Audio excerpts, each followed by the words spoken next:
Dalam kesempatan kali ini, saya akan mencoba mengulas materi yang pernah saya bawakan dan teman-teman saya dengan judul aliran-aliran dalam pendidikan, guna untuk memenuhi tugas ujian akhir semester pada mata kuliah ilmu pendidikan.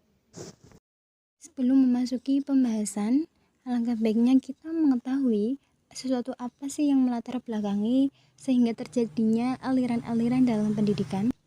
Nah, dari sini satu hal yang melatar belakangi dari adanya aliran-aliran dalam pendidikan, yakni sejalan dengan perkembangan ilmu pengetahuan, pendidikan memiliki nuansa yang berbeda antara satu daerah dengan daerah yang lain, sehingga banyak bermunculan pemikiran-pemikiran yang dianggap sebagai penyesuaian proses pendidikan dengan kebutuhan yang diperlukan.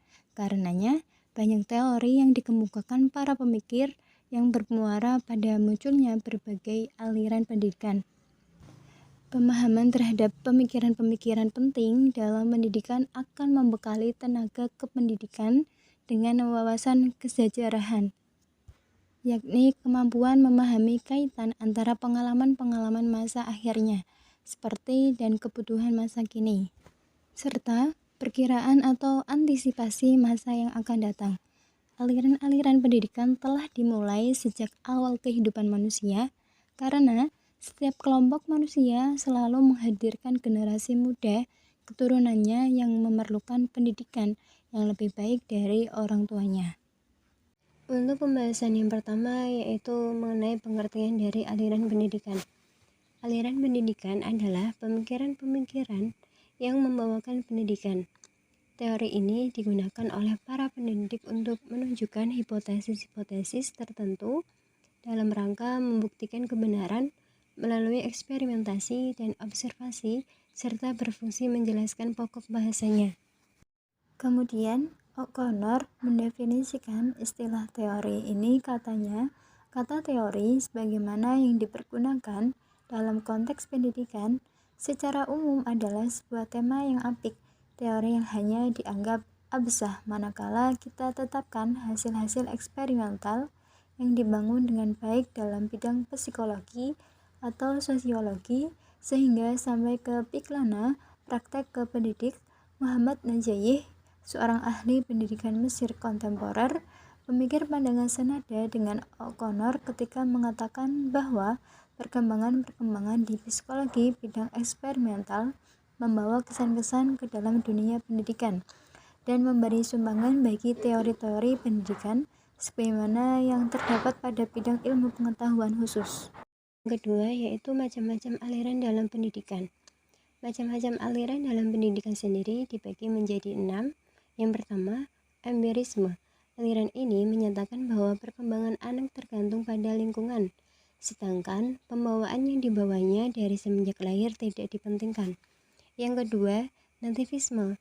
Menurut paham ini, dengan tokohnya seorang Jerman, Schopenhauer, dikatakan bahwa anak-anak yang lahir ke dunia sudah memiliki pembawaan atau bakatnya yang akan berkembang menurut arahnya masing-masing. Yang ketiga, naturalisme. Rousseau berpendapat setiap anak yang baru dilahirkan pada hakikatnya memiliki pembawaan yang baik. Yang keempat, pelopor aliran konvergensi yaitu William Stan mengatakan bahwa seorang lahir dengan pembawaan baik dan juga pembawaan buruk. Yang kelima, progresisme. Aliran ini memandang bahwa peserta didik memiliki akal dan kecerdasan, ditunjukkan dengan fakta bahwa manusia memiliki kelebihan jika dibandingkan dengan makhluk lain. Yang terakhir, konstruktivisme. Aliran ini menegaskan bahwa pengetahuan mutlak diperoleh dari hasil konstruksi kognitif dalam diri seseorang melalui panca indera yaitu penglihatan, pendengaran, peraba, penciuman, dan perasa. Pembahasan yang terakhir yaitu aliran pokok di Indonesia. Aliran pokok di Indonesia mencakup dua hal. Yang pertama, perguruan kebangsaan taman siswa. Perguruan taman siswa didirikan oleh Ki Hajar Dewantara atau disebut juga dengan Bapak Pendidikan Nasional pada tanggal 3 Juli 1932 di Yogyakarta. Selanjutnya mulai didirikan Taman Indria atau Taman Kanak-kanak dan kursus guru, selanjutnya Taman Muda atau Taman SD, disusul taman dewasa merangkap taman guru atau Molo Quid School. Yang kedua, perguruan pendidikan INS dan kayu tanam. Asas dari tujuan ruang lingkup perguruan pendidikan INS dan kayu tanam antara lain berpikir logis dan rasional, keaktifan atau kegiatan, pendidikan masyarakat, memperhatikan pembawaan anak, dan menentang intelektualisme. Setelah kemerdekaan Indonesia, Muhammad Syafi'i mengembangkan asas-asas pendidikan INS menjadi dasar-dasar pendidikan Republik Indonesia. Perguruan tinggi Taman Siswa mempunyai 7 asas perjuangan untuk menghadapi pemerintahan kolonial Belanda serta sekaligus untuk mempertahankan kelangsungan hidup yang bersifat nasional dan demokratis. Ketujuh asas tersebut biasanya disebut dengan Asas 1922 adalah sebagai berikut. Yang pertama, setiap orang mempunyai hak mengatur dirinya sendiri dengan mengingat terbitnya kesatuan dalam berkehidupan umum. Yang kedua, pengajaran harus memberikan pengetahuan yang berbau faedah yang dalam arti lahir dan batin dapat memerdekakan diri. Yang ketiga, pengajaran harus bersandar pada kebudayaan dan kebangsaan sendiri. Yang keempat, pengajaran harus tersebar khas sampai dapat menjangkau kepada seluruh rakyat.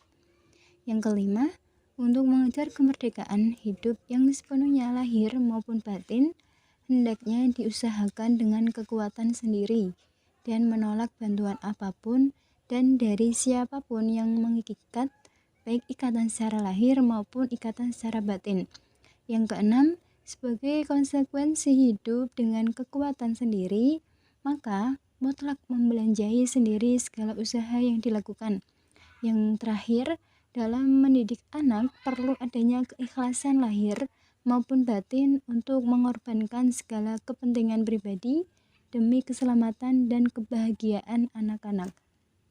Kesimpulan yang dapat saya sampaikan dari pembahasan kali ini yaitu pemikiran tentang pendidikan sejak dulu, kini, dan masa yang akan datang terus berkembang sesuai seiring dengan perkembangan sosial budaya dan perkembangan iptek. Hasil-hasil dari pemikiran itu disebut aliran dalam pendidikan. Aliran tersebut mempengaruhi pendidikan di seluruh dunia, termasuk pendidikan di Indonesia. Dari aliran-aliran pendidikan yang sudah saya jelaskan, bahwasanya kita tidak bisa mengatakan bahwa salah satu adalah yang paling baik, sebab penggunaannya disesuaikan dengan tingkat kebutuhan, situasi, dan kondisinya pada saat itu, karena setiap aliran memiliki dasar-dasar pemikiran sendiri. Aliran-aliran pendidikan baru yang berkembang sebenarnya adalah pengembangan dari keempat aliran-aliran klasik yang ada, yaitu yang pertama, aliran empirisme, yang kedua, aliran nativisme, yang ketiga, aliran naturalisme, dan yang keempat, aliran konvergensi. Pada dasarnya, aliran-aliran pendidikan kritis mempunyai suatu kesamaan, ialah pemberdayaan individu. Sedangkan di Indonesia ada 2 aliran pokok pendidikan yang dominan, memberi warna dalam praktek pendidikan, yaitu aliran perguruan Taman Siswa oleh Ki Hajar Dewantara dan aliran pendidikan INS, Kayu Taman yang didirikan oleh Muhammad Syafi'i. Kajian tentang berbagai aliran pendidikan itu akan memberikan pengetahuan dan wawasan historis kepada tenaga kependidikan yang pada gilirannya kelak dapat memberikan kontribusi terhadap dinamika pendidikan. Demikian yang dapat saya sampaikan, kurang lebihnya mohon maaf. Wabillahi taufiq wal hidayah. Wassalamualaikum warahmatullahi wabarakatuh.